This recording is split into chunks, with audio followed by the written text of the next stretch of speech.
Nangaan nato nga nganong Church of Christ, no? No, ug asa jud gikan nganong ini usarag ka description dili jud siya isa ka establishment, no?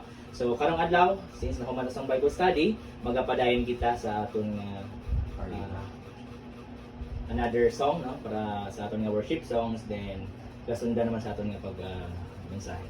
So ang karong adlaw, karong nasunod, no? Aton bagakantahon ang Are you washed in the blood of the Lamb? Okay? So aton pagasugudan before magasabay sa kuan. Ano na daron? Have you been to Jesus for the cleansing part? Okay? Mo nang tono. Ready? Sing.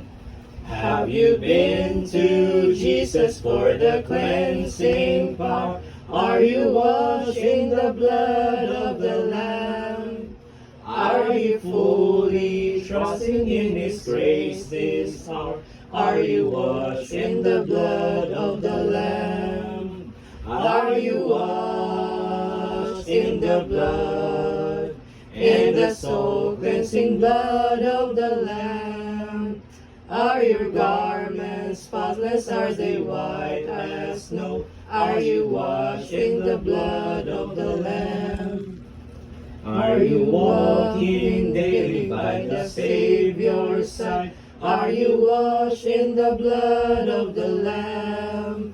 Are you resting this moment in the rosy fight? Are you washed in the blood of the Lamb? Are you washed in the blood, in the soul cleansing blood of the Lamb?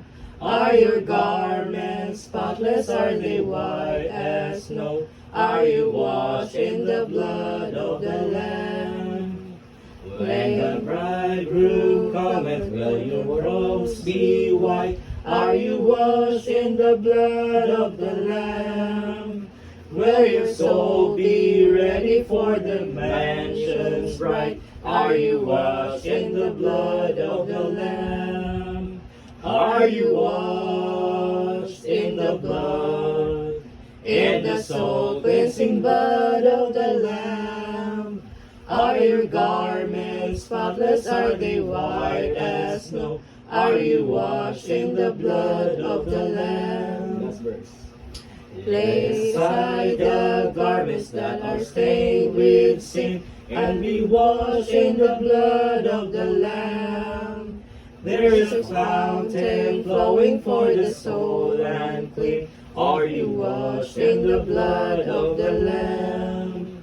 Are you washed in the blood, in the soul cleansing blood of the Lamb? Are your garments spotless? Are they white as snow?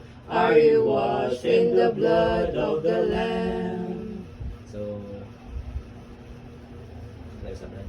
Sige, Mga so waiting ko, Brad. Okay. So karon pa na natin nato kay Brad Anthony para sa message ini nga ubang tago.